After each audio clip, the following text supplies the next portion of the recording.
दोस्तों, मायावती के एक ट्वीट ने इन दिनों कोहराम मचा रखा है। मस्जिद जलाने, घर तोड़ने, कुरान को आग दिखाने से न कोई कौम मिटती है, न कोई मुल्क आगे बढ़ता है।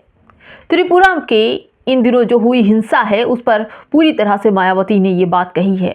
त्रिपुरा के एक गांव में घटना सिर्फ एक इमारत पर हमला नहीं, ये भारत की आत्मा पर चोट है। जो लोग डर, आग और हिंसा को राष्ट्रवाद समझ रहे हैं वे भारी भ्रम में हैं। दोस्तों, ये भ्रम उनका तब टूटेगा जब नफरत हटेगी। नफरत से सत्ता तो चलाई जा सकती है मगर देश नहीं। आखिर मायावती ने क्या ट्वीट में कह दिया, आखिर क्यों कोहराम मचने लगा, पूरी खबर बताऊंगी। नमस्कार, आप देख रहे हैं बाम सेफ न्यूज और मैं हूं आपके साथ शैला। देश में बढ़ते अत्याचार को लेकर मायावती ने अफसोस जाहिर किया है। कोई भी नेता मुस्लिम लिखने से डरता है मगर आयरन लेडी ने खुलकर एक एक जुल्म को ट्वीट किया है। किसी में दम है जो मायावती का ट्वीट का जवाब दे पाए। बीजेपी इससे डरती नहीं है। इस बात को लेकर सैयद कासिम ने भी कहा था कि हमेशा वो कहते आए हैं कि मायावती का एक ट्वीट ही काफ़ी है, किसी भी मुद्दे पर सरकार हिल जाती है। मगर आज के हालात दोस्तों कुछ इस तरह से हो रहे हैं। कुछ ऐसे संगठन हैं और राजनीतिक दल हैं जो नफरत की नौटंकी को बहादुरी बनाकर बेच रहे हैं। अल्पसंख्यकों पर होने वाले जुल्म की दास्तान रोज लिखी जा रही है। अल्पसंख्यकों को डराओ, घर दुकान उजाड़ो और इसे देशभक्ति कहकर इनाम पालो। हकीकत तो देखिए, हेमंता बिस्वा शर्मा जो एक सीएम है, उनका जरा बयान सुन लीजिए। उन्होंने कहा है कि हम नोटिस जारी करके मियां बंगाली भाषी मुसलमानों को परेशान करते रहेंगे। इस तरह की बात अगर कोई सीएम करता है तो कितनी अफसोस की बात है। बेरोजगारी चरम पर है, युवा भटके हुए हैं। आज सबसे ज्यादा चिकन मीट की दुकान, मटन की दुकान, फुटपाथ पर टायर पंचर की दुकान हिंदू समाज की है। रोजगार की तलाश में लोग छोटे छोटे कामों से जुड़ रहे हैं और सबसे बुरे हालात इस वक्त हिंदू समुदाय के हैं। दोस्तों, जिंदगी घसीट रहे हैं, जी नहीं रहे हैं, यही असली तस्वीर है जिसे छुपाने के लिए मस्जिद, टोपी और नमाज को राजनीतिक मुद्दा बनाया जा रहा है। विडंबना तो देखिए दोस्तों, देश के भीतर कमजोरों पर सख्ती और देश के बाहर ताकतवरों के सामने घुटनों पर है राजनीति। यही सब कुछ तो चल रहा है। तालिबान वहां से आए तो उनकी देखभाल, आवभगत और यहाँ के मुसलमानों को पीटा जा रहा, मॉब लिंचिंग हो रही है। अमेरिका बोले तो सर झुका लिया जाता है। अमेरिका कहता है कि किससे व्यापार करना है, किससे नहीं करना है, सर झुका लिया जाता है। किस देश से तेल लेना है, किस देश से तेल नहीं लेना, कहाँ जाना है, कहाँ नहीं जाना, और हुक्म मान लिया जाता है क्योंकि भाई पैसा है, ताकतवर है तो समझा जाता है। इंग्लैंड हो या इटली, विदेशी ताकतों के सामने यही राजनीति दल आत्मसमर्पण करके भूल जाते हैं और झुक भी जाते हैं। चापलूसी की बात करूं तो चापलूसी भी करते रहते हैं, चाहे जितना जूता मारो सर झुकाए सुनते रहते हैं और सत्ता बचाने के लिए तलवे चाटने तक को तैयार हो जाते हैं। यही आज की राजनीति है। क्या ऐसे ही चलेगा? मुल्क तब बनता है जब इंसान होता है, कानून सब पर बराबर चलता है और हर नागरिक खुद को सुरक्षित महसूस करता है। लेकिन इन दिनों तो बात ही कुछ अलग चल रही है। बाकी सारा सब कुछ मस्जिद मदरसों पर डिपेंड हो गया है। मज़ारे, मस्जिद, मदरसे मुसलमानों के घर तोड़े जा रहे हैं लगातार। मस्जिद जलाने की राजनीति शोर बहुत करती है लेकिन इतिहास गवाह है उनका अंजाम हमेशा शर्म, नाकामी और पछतावे के सिवा कुछ नहीं होता। हाल ही में जिस तरह से असम के अंदर अभी बुल्ले शाह बाबा की मज़ार तोड़ी गई, उस पर कोई एक्शन नहीं होगा। अब मायावती के ट्वीट ने संग्राम खड़ा कर दिया। इतना कौन खुलकर बोलता है साहब?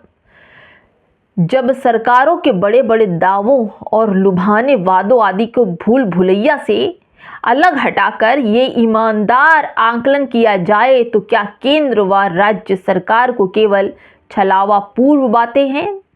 ये सब कुछ कह रही हैं बहन जी। फिर संविधान की सर्व समाज हितैषी सच्ची मंशा के हिसाब से देश ने राजनीतिक, सामाजिक और आर्थिक लोकतंत्र के क्षेत्र में अपेक्षित विकास करके लोगों का जीवन स्तर में कुछ बहुअपेक्षित सुधार किए हैं। ऐसा करके ही देश की ज्वलन समस्याओं से मुक्ति का मार्ग प्रशस्त हो सकता है, मायावती ने कहा। लेकिन इसके साथ ही साथ उन्होंने ये भी कहा कि इसके साथ ही गणतंत्र दिवस पर विभिन्न क्षेत्रों में उत्कृष्ट सेवा के साथ जिन लोगों को पद्म भूषण व पद्मश्री तथा सर्वोच्च वीरता पुरस्कार से सम्मानित किया गया, उन सबको अगर बात की जाए तो सबको दिया है, यानी कि उन सबको तथा उनके परिवार वालों को हार्दिक बधाई एवं शुभकामनाएं भी बहन मायावती सीधी सीधी दे रही, लेकिन एक सवाल भी पूछ रही हैं।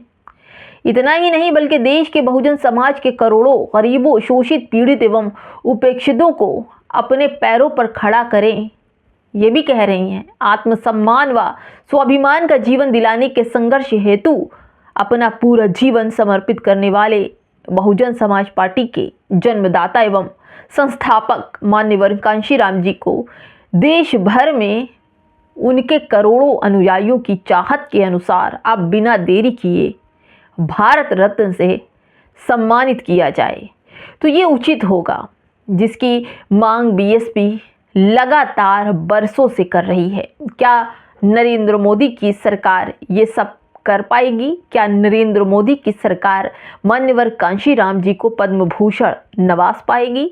सवाल पूछ रही है मायावती, लेकिन इसके साथ ही साथ उन्होंने एक ऐसे सवाल को भी लाकर खड़ा कर दिया कि अब वही सवाल बीजेपी सरकार की गले की हड्डी बनने वाला है। दोस्तों, मैं मायावती जी का एक ट्वीट पढ़ के आपको सुनाती हूँ। ये ट्वीट तो है पुराना, लेकिन इस ट्वीट की जो गूंज है आज तक नजर आ रही है। ये ट्वीट उन्होंने 28 अक्टूबर 2025 को किया था, लेकिन इस ट्वीट को जरा आप लोग ध्यान से देखिए कि उन्होंने कहा क्या था। मुसलमानों के हित की बात हमेशा करने वाली बहन मायावती ही हैं, कोई नहीं बोलता।